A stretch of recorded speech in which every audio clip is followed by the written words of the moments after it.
continue talking about the social self, and let's specifically focus on how the self-concept is formed. We will focus on two theories. First, let's talk about self-perception theory, and we'll talk about a lot of different facets of self-perception theory. First of all, how do we come to know ourselves? One way that we come to know ourselves is through introspection, and what that really is just self-reflecting on our thoughts and feelings. And I'm sure you've all done that. I'm sure you've all spent many hours on many days just thinking about yourself and your own thoughts. Well, in those situations, we have somewhat privileged access because other people don't know what we're thinking. But this is what's kind of interesting. We also come to know ourselves in the exact same way that other people come to know us. And that's by observing our behavior. So yes, we come to know ourselves by observing our own behaviors. Let's focus on that right now. When would we do that? Well, I mean, sometimes it's obvious what we're feeling, but sometimes it's not so obvious what we're feeling. I'm sure you've been in situations where you're thinking, why did I do that? Or why am I feeling this way? Well, in those situations, we are likely to infer our thoughts and feelings from our behaviors. So just like anybody else, we're going to look at what we're doing to try to understand why we're feeling the way we do. And that's what self-perception theory is all about.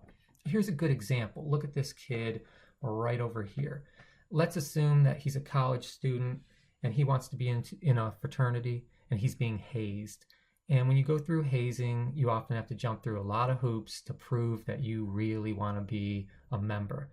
So this kid's got to be thinking to himself, why am I enduring this? And then he pretty much ends up saying to himself, like, well, I wouldn't endure this unless I really wanted to be a member of that fraternity. Now, the interesting thing is that's no different than the way we're feeling, because we see him tied up out there and we're thinking, why would he do that? And then we come to the conclusion of he must really want to be a member of that fraternity. So that's the whole point here. Self-perception theory is all about you self-perceiving your own behaviors to better understand how you think and how you feel. Now, here's kind of an interesting question. Is it possible that there are some situations where other people actually know us better than we know ourselves? Because we just said we are sometimes learning about ourselves by checking our behaviors, and they're doing the same thing. Is it possible that sometimes they might be more accurate? And the answer is yes. And the self-other knowledge asymmetry model of human behavior touches upon that. It's kind of an awkward long name. Don't worry too much about the name. Let's just try to understand the results of this study, because then you'll better understand what I'm talking about. Imagine a situation where you are describing yourself to researchers, and then your friends are describing you to researchers. And then later on, we can determine how accurate you were and how accurate your friends were, because we're going to have you take some relatively objective personality trait tests. And then we can see how you rank on those tests. And we can compare your ratings and your friends' ratings to see who's essentially more accurate. And that's what these bars are going to represent, essentially how accurate you are in rating yourself and how accurate your friends are at rating you. Well, let's say they are trying to rate you on how anxious you are. That's going to be something that's kind of difficult, because that's very much an internal thing. You know a lot about your own anxiety. That's not something that's easy for me to see necessarily. And here's another thing that's important. That's somewhat of a non-evaluative item when it comes to something being really important to your self-esteem. And that's going to become important in just a minute. You'll see what I'm talking about.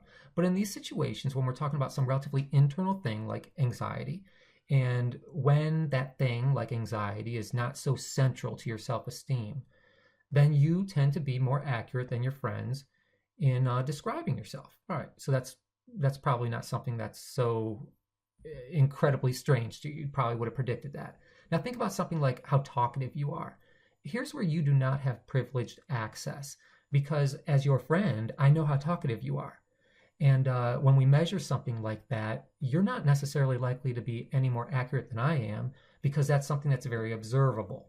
All right. Now, again, something about being like talkative, that's another thing that's somewhat non-evaluative. It's not so central to your self-esteem. So in that situation, there tend to be essentially no differences. But now check this out. What about something like your intelligence? Intelligence is, a relatively internal thing, but of course it manifests itself, in a variety of ways. I mean, as a friend, I can definitely look back on your behaviors and get a sense of how intelligent you are. And here's another thing. Intelligence is something that's really central to one's self-esteem, so it's very evaluative. But now think about this. When you evaluate your own intelligence, you are really motivated to somewhat want to inflate it, to see it as positive as you can possibly see it, because it really defines who you are. It's an important thing in our society. Your friends, however, they could be much more objective because they're not so wrapped up in defining themselves based on your intelligence like you are. And in these situations, your friends tend to be somewhat more accurate than you are. So here's the bottom line. Knowing yourself requires information. Some of that information really only you have access to, and you tend to be more accurate than your friends. Some of that information everybody has access to. And some of that information, although it might be internal in nature, we all have some access to it.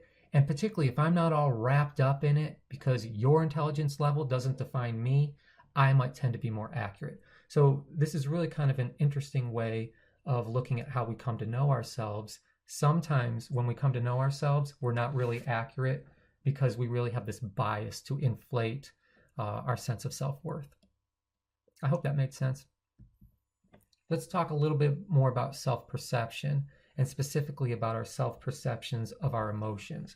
This is really kind of interesting. The bottom line is sometimes, again, when things aren't really clear to us, we might look at our own behaviors to better understand how we feel. And one thing we might do is essentially consult our face. That's what the facial feedback hypothesis is all about. Changes in facial expressions can lead to changes in emotion. That's kind of the link there. So imagine for a second if you were asked to hold a pencil in your mouth without your lips touching. You'd be forced to put a smile on your face.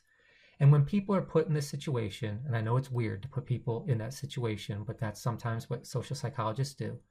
When people are randomly assigned to be put in that situation, and then they're asked to evaluate like how funny some type of funny picture or comic is, they tend to rate that comic as funnier than people who are put in this opposite situation.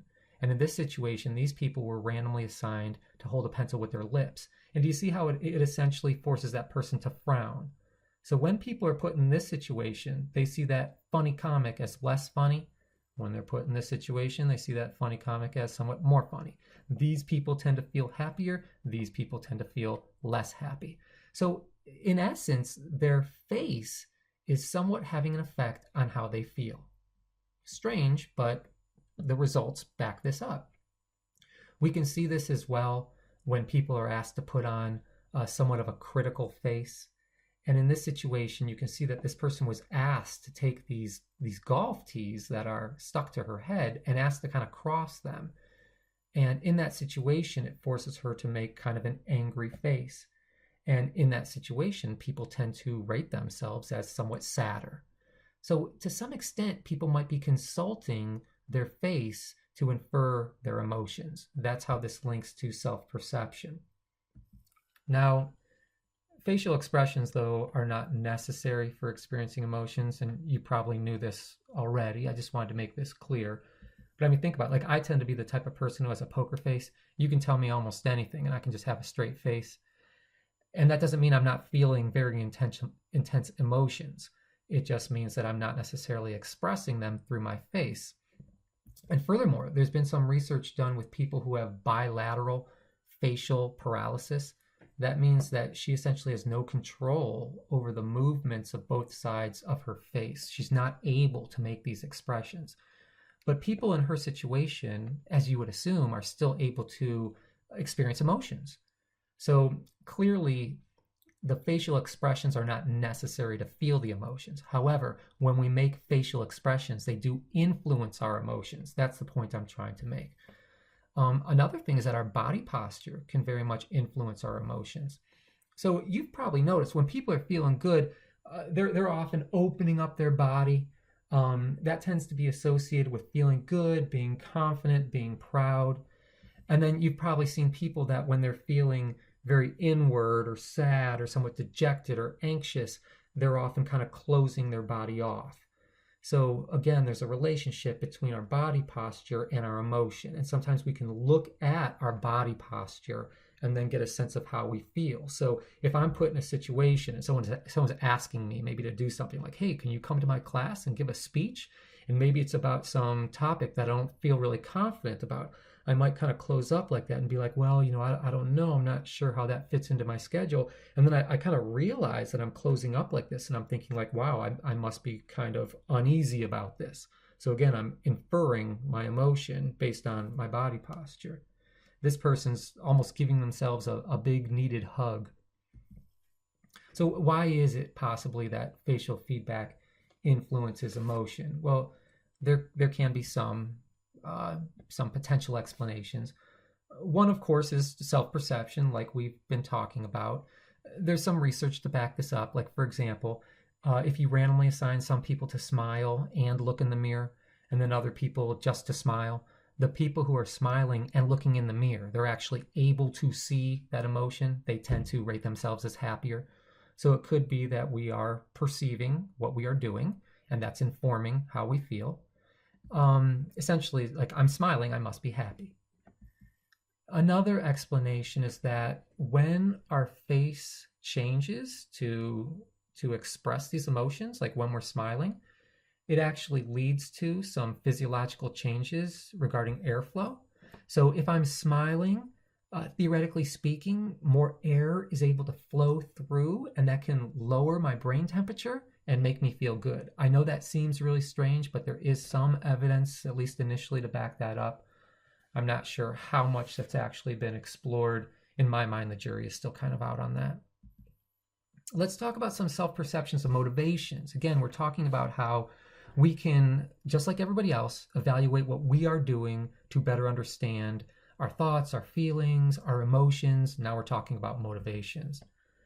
And understanding motivations really gets kind of tough because we are motivated both by internal and external factors. Let's talk about internal factors for a second. I might do something just out of enjoyment or the challenge. Like, that's how I felt definitely initially when I first started my teaching career. It was just something I loved to do, and it was very challenging, and it almost seemed like I would do it for free.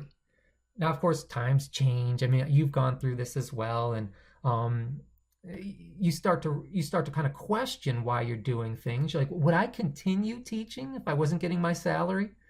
I'm not famous, but imagine a situation where you have someone who's a singer-songwriter. Lots of people are singer-songwriters. Most of them are not being paid for it, and most of them are not famous. Why are they doing it? Because they enjoy it, because it's a challenge. Now let's say that person becomes famous and they're getting a ton of money. But do you see how now they might start asking themselves, like, would I continue to play music and write songs if I wasn't being paid so much? Would I continue to do that if people weren't screaming for me every night during these concerts? See how it gets tough to really understand why we're doing what we're doing? Well, I've kind of alluded to an interesting thing that happens, and that is that our intrinsic motivation can sometimes be sapped when these initially joyous behaviors become over-rewarded, because we start to question why we are doing things. In essence, we over-justify our behavior and question if we would still be interested in that original activity without the reward. So think about that famous singer-songwriter that I was talking about.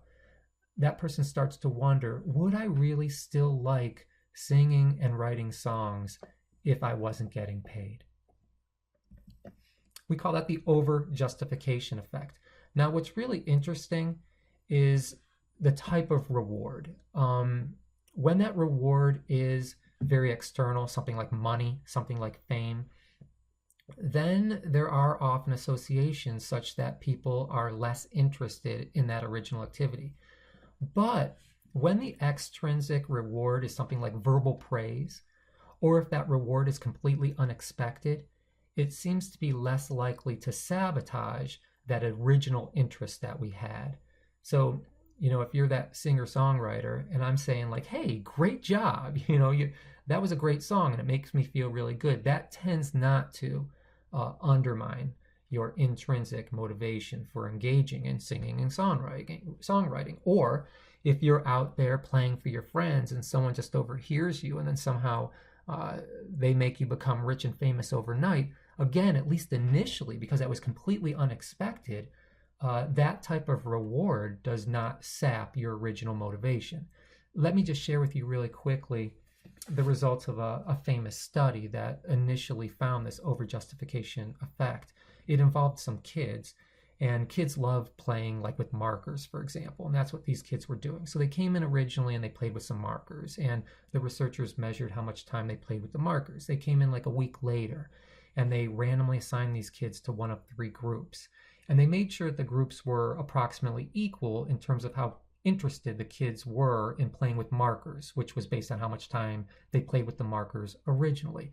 And here were the 3 groups. Some kids received no reward that second time that they got together and they played with markers, and they received no reward, just like typically they played with the markers, and that was it. That was the reward in and of itself. But some kids were told that, hey, I'd like you to play with these markers, and if you play with those markers, I'm going to give you a good player award. And you know, kids love all kinds of rewards and awards, so they were pretty psyched about that. And then some other kids, they were told that they can play with these markers, and they were happy to do so, just like the kids in the no reward condition. But then later on, they were actually given that good player award. Now here's where things get interesting. Like a week later, these kids were invited back, and they were allowed to play again with the markers, and they can play with other things as well. And what the researchers measured was how much time did they spend playing with the markers. They wanted to see if the awards that they got previously a week before had an influence on their motivation to play with these markers. All right, I know that was a big setup. You can always rewind the video to hear that explanation again, but I hope you understand the basic setup. All right, so the kids who initially got no reward, later on when they came back for that 3rd time, they spent a considerable amount of time playing with the markers, and that's because kids like to play with markers. Now compare that with the kids who received an unexpected reward the last time they got together. So they weren't promised anything, but when they were done playing with the markers, they received that good player award. And these kids also spent a good deal of time playing with those markers. There are no statistically significant differences between these groups, but we're certainly seeing that receiving that award did not sap their original motivation to play with markers. Kids love to play with markers. But now check this out. The kids who last week received an award that they expected, they were told that they would receive this good player award, that somewhat sapped their original interest in playing with markers. And during that 3rd week when they got together, when they were allowed to play with the markers, they played with those markers for significantly less time. So the whole point is, sometimes when we receive some type of external reward, it makes us question why we're really engaging in the behavior. It makes us question our original internal interest. So bottom line, overjustification in this case kind of sapped their intrinsic internal interest in playing with markers. So that's some of the original evidence to really help social psychologists understand that there was something interesting going on there. Now, of course, other people very much influence our self-concept too. So let's kind of change our focus for the rest of the video here. We often describe ourselves by comparing ourselves to other people. And I'm sure you're used to doing that all the time. We call this social comparison theory. So for example, I might say like, hey, I'm a regular guy, but I'm really good at teaching statistics. That might be like how I really define myself. And there are some important components to this. When I say I'm a regular guy, I say that because it's still really important to me that I fit in, with society. I want people to believe that I'm just like them. But do you see how it's also really important for us to distinguish ourselves from others? So when I say I'm good at teaching statistics, I assume most people out there don't have much experience with that, and maybe to some extent they might be impressed with that. So I'm also able to distinguish myself. The bottom line is, I see myself very much how I compare myself with others. And sometimes I want to be like them, and sometimes I want to be very different from them, kind of set myself apart from them. Well, let's talk about some of the ins and outs of that. When are we likely to compare ourselves with others? Well, kind of like we were talking about before. In situations where we're somewhat uncertain about ourselves, maybe we're uncertain about our abilities or our opinions on something, that's when we might start comparing ourselves with other people. Now, who do we decide to compare ourselves with? We tend to compare ourselves with people who are in our immediate situation because they're the people in our lives. They're the people who are most diagnostic of who we are, essentially. They're the most meaningful comparison, is what I'm trying to say. So, for example, when I view myself as a professor, I'm more likely to compare myself with other people who teach at OU, or maybe specifically at OUZ. I'm much less likely to compare myself with professors at Harvard. These people would be much less diagnostic regarding who I am. But the people who I work with, the people in my general area, if I compare myself with them, that's going to tell me a little bit more about myself and my current situation. Same thing with you. You might be somewhat uncertain about just your ability, your intellectual ability. That's kind of what school's all about, right? So you'd be much more likely to compare yourself with other OU students than to compare yourself with students at Harvard, because you're going to learn more about yourself by comparing yourself with your peers. That's really what it comes down to. But here's what gets kind of interesting. We're often in different situations. Remember, social psychology is all about the power of the situation. So now imagine yourself. You're comparing yourself to other students at Ohio University, but now it's the Thanksgiving break, and you're at your table at home with your family, enjoying this great meal. And if your family is like most families, your aunts, your uncles, your grandmother, your grandfather, they're older than you are, of course, and they're probably less likely to have gone to college. And maybe you might notice that you're able to think on a somewhat of a different level. So now you're thinking to yourself, like, I'm pretty smart, in this conversation that we're having here. I seem to be analyzing this in a much more sophisticated manner than they are. Do you see how now in this situation, when you're comparing yourself with your family, now you're seeing yourself as brighter than maybe when you were comparing yourself with other OU students? So the bottom line is, I changed the environment, and now I changed the way I feel about myself. And that provides some pretty good evidence that our self-concept is a relative thing. It depends on our situation. It depends on who we compare ourselves with. It shows that our self-concept is sometimes relatively temporary. It shows that it's in flux. It's constantly changing based on our social situation. Well, let's keep talking about that. Let's talk about social comparison in a digital world. Most of you probably have a Facebook account. There are billions of people who use Facebook, or I think 1.5 billion people or so. So nowadays, much of our social life is online. And that just creates this whole new opportunity for social comparisons. So social networks really increase our opportunities for making these social comparisons because, in any given day, face to face, you meet so many people. But online now, you might have hundreds of friends that you could be interacting with or learning about on a daily basis. And one thing that you've probably noticed is when you're looking at people's status updates, it seems like everybody's having so much fun. I know that I've noticed this. And there's something going on here. Like when I think about myself, like I like to travel with my wife. Now, of course, we don't travel every day, but anytime I take a trip, and in this situation, we were in Mexico, we're probably going to take some pictures and we're going to post them so people see us having fun. Sometimes we go boating. This is my brother-in-law, and there's a middle-aged guy right there having a blast. So when we post a picture like that, it just seems like we're having so much fun. Everybody's having so much fun. Well, think about it. People are much more likely to share positive pictures and positive stories, and we're consuming all that information. Because think about what's really going on in our lives. That's a picture of me today. It's Saturday. It's a beautiful day outside. And what am I doing? I'm at home. I am alone, and I'm working on a lecture, and I'm recording it. I have not even showered yet. I have not even combed my hair. Am I going to post that picture on Facebook? No. Am I going to let everybody know that it's Saturday and I'm working? No. The bottom line is there is a bias such that people tend to share socially more positive things. I'm sure that makes sense to you. Well, from a social psychologist perspective, that means that we are all forced as consumers of the information on Facebook to engage in what we call upward social comparisons. And upward social comparisons are these social comparisons where we're kind of looking up. People are doing better than we're doing in some important way. They're having more fun. Look at all these people. They're having more fun than I'm having. And that's in comparison to a downward social comparison. Turn on the news and you hear about some people who are having awful days. They got arrested, or they lost a loved one, or they're sick.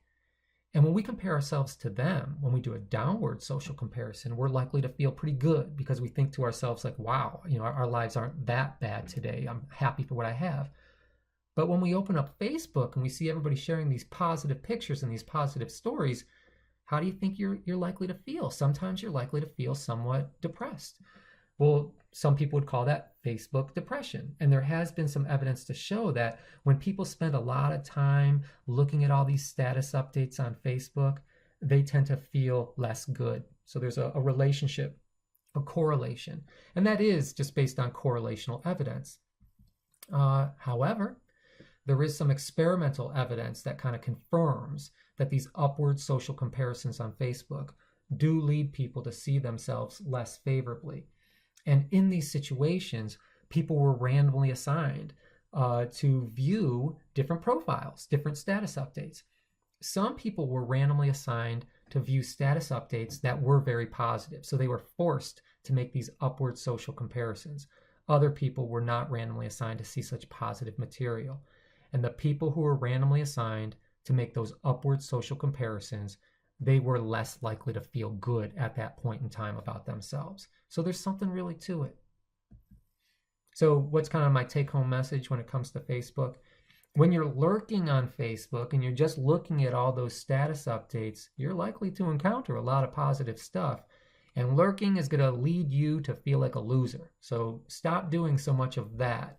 But interacting with that social network, talking to people, sharing, your thoughts and learning more about their lives, that's going to broaden your social world. And that's probably going to alleviate some depression you have. In general, anytime you're depressed, I think a good rule of thumb is to extend yourself to others. All right, I think we've talked quite a bit. That's it for this section, but stay tuned because there's more social psychology coming up soon.